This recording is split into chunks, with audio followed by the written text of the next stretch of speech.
Welcome to Sib Spot. Today's Reddit stories are from Today I F'd Up. Story 1 is by I Whiner. Today I F'd up by telling my girlfriend my type. Obligatory happened a couple months ago, but I realize I F'd up this morning. Sometime back I brought up the topic of types. I remembered it because her best friend and I seemed to darn near be the exact same individual, just different genders, and I joked that she must have a type. She took it a bit more seriously than I intended and proceeded to tell me she wasn't sure she had a type, but she did like it when men were comfortable with expressing femininity, and she thought that tattoos were cool. Then she asked me my type, and I told her that generally it's been curvy blondes with long hair, big chests, and blue eyes. She lightly teased me for having basic tastes, and we moved on. The past couple of months she's been asking for constant reassurance, asking if I'm sure I like her immediately after moments of intimacy, asking if I find her attractive, etc. She also stopped coming with me to the gym, which was strange because she loves weightlifting and has lost a lot of her muscle tone. This morning, a woman walked past our car at a red light. I sincerely didn't notice her, but my girlfriend said, "Wow, look at her. She's exactly your type."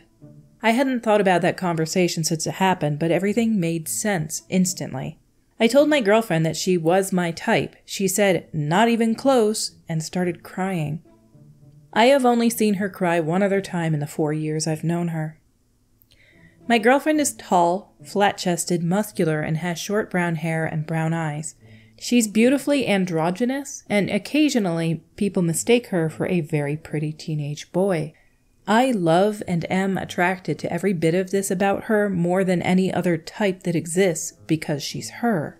She said when she spoke about her type, she said she described a vague style pretty much anyone could embody, and I do dress and style myself a bit adventurously for a man. Meanwhile, I described an individual person she was in no way similar to, but always felt like she was expected to be. She said she couldn't go to the gym anymore because she'd tell herself I was checking out other girls. I glanced sometimes, but not egregiously, and we used to do this together. And all she could think about was how unlike my ideal she was. That one throwaway conversation has been eating away at and completely wrecked her self-esteem for months, and I only just realized. Looking back, she definitely did try to bring it up once early on, and I brushed it off with, "You're perfect for me, baby, don't worry about stupid stuff," not understanding how bad she was feeling. So yeah, I feel like I effed up. Not sure what to do about it. This is, I think, probably one of those situations where you are okay to do a white lie. If they ask you what your type is, I guess it depends on how long you guys have been together, because at some point you have these conversations with your significant other. You just like to know their preference. And you were honest with her, and she doesn't like it. However, down in the comments, one poster had something useful to add. By Eclectic Dragon. Tell her this. All of this except the teenage boy stuff. And underneath that, by currently pooping right now. Take that crap to your grave. Yeah, tell her exactly what you wrote here. You feel badly. And maybe try to make her understand that you can find somebody to be beautiful, or if you're a girl, you can find somebody to be handsome. You can find somebody else attractive and not necessarily want to hook up with them. They just look nice to you. Doesn't mean you want to hook up with them, and it doesn't mean you love your significant other any less. Our next story is by All Rain, No Sunshine. Today I effed up by ruining our work potluck. I am a store manager at a well-known pharmacy and decided to have a Thanksgiving potluck today to celebrate the holiday at work. My staff knows I'm a pretty good baker, but being the store manager, I felt obligated to provide the protein for the potluck. Originally, I was just going to bring turkey, but having never cooked a turkey before, I thought it would be wise to also pick up a ham, just in case I ruined it. Anyways, I spent hours researching how best to cook a turkey and decided to do a 2-day wet brine, followed by a day air drying in the fridge, and then spatch cooking it. Finally finishing it off by putting a bunch of compound butter under the skin. I also bought an injector and made the last-minute decision to inject it with bacon fat for good measure. One of my employees complained about dry turkey that morning at work before I went home to cook it, so I was determined not to have a dry turkey. Not sure where exactly I went wrong, but the turkey came out pretty bad for a number of reasons. The skin was super rubbery and gross instead of crispy. The meat was mediocre in terms of moisture. I have also never carved a turkey, so the carving job was pretty tragic. The biggest issue was that something in the poultry spice mix I bought just wasn't good at all. It gave the turkey a very funky taste. The poultry spice box had a turkey on it, and it was merchandised with the turkeys, so it was meant for turkey. Might just be a personal preference in regard to the spices, but the lack of turkey eaten today proves I'm not alone in my judgment. But the ham! At least you have the ham, right? Well, I decided to do a honey-baked ham recipe that I found. The recipe called for a spiralized ham, and apparently I did not purchase one of those. So I decided to attempt to carve the ham up prior to putting it in the crock pot. Crack pot? Sorry, they wrote crack pot, they mean crock pot. Because the recipe mentioned putting the honey-butter mixture between the slices. So, another terrible carving job later, I have a bunch of oddly shaped pieces in my crock pot liner with what seems like a suspiciously large amount of butter.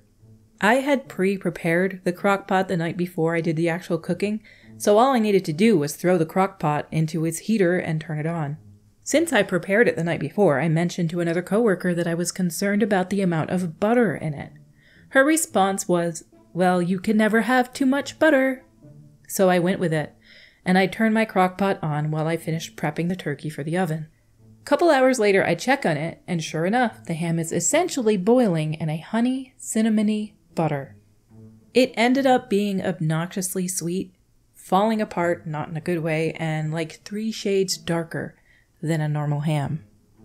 So today I effed up by ruining the 2 main dishes for the Thanksgiving potluck at work, the only 2 proteins that were served, and embarrassing myself in front of all the employees by doing so. At least I brought some brownies too. I have never cooked a turkey before, and now I don't ever really want to again. I spent days trying to make a halfway decent turkey.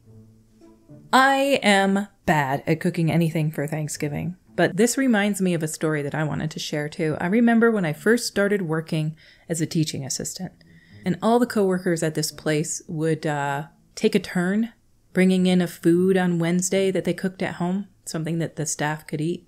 And so I was like, oh, this is nice. I keep eating their food. I might as well sign up for it. I'm not a good cook, but my Nana had this recipe, and it was the best dip I've ever eaten. It was an artichoke and Parmesan dip, and it was delicious. Creamy, almost meaty and flavorful. It was so good. It didn't actually have any meat in it. So I asked her for the recipe.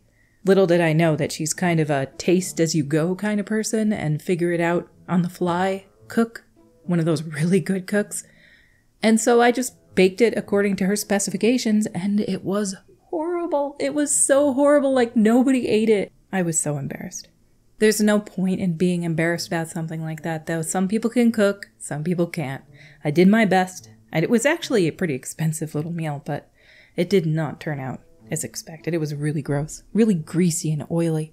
That being said, it sounds like you tried your best, and I learned on that day, never cook something you've never made before for any sort of get-together at lunch.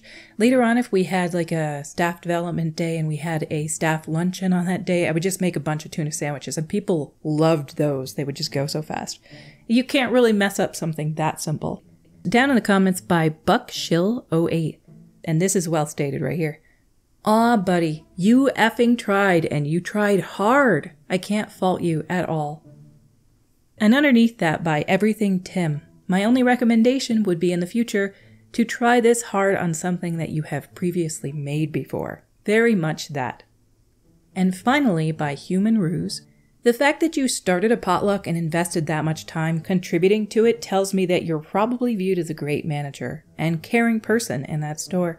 I bet they appreciated everything. Besides, who the heck would eat the same old boring pumpkin pie when they had a once-in-a-lifetime adventurous opportunity to dig into a dessert ham? At worst, everyone knows what aisle the Pepto is on. Pepto-Abysmal. That stuff will rescue you, but it does not taste good. Our last story today is by Mezchik. Today I effed up by trying to cheer up my partner with sending pics of the backyard young buck. My significant other just came back yesterday from a funeral for his friend since childhood. It was a couple states away and he arrived home late last night. He had to work today and got up around 5 a.m., so I'm sure he was exhausted and depressed beginning his workday. We have a doe and 2 young buck deer that regularly visit our feeder and water bucket in the backyard since early spring. He absolutely loves the wildlife and fawns over the deer most.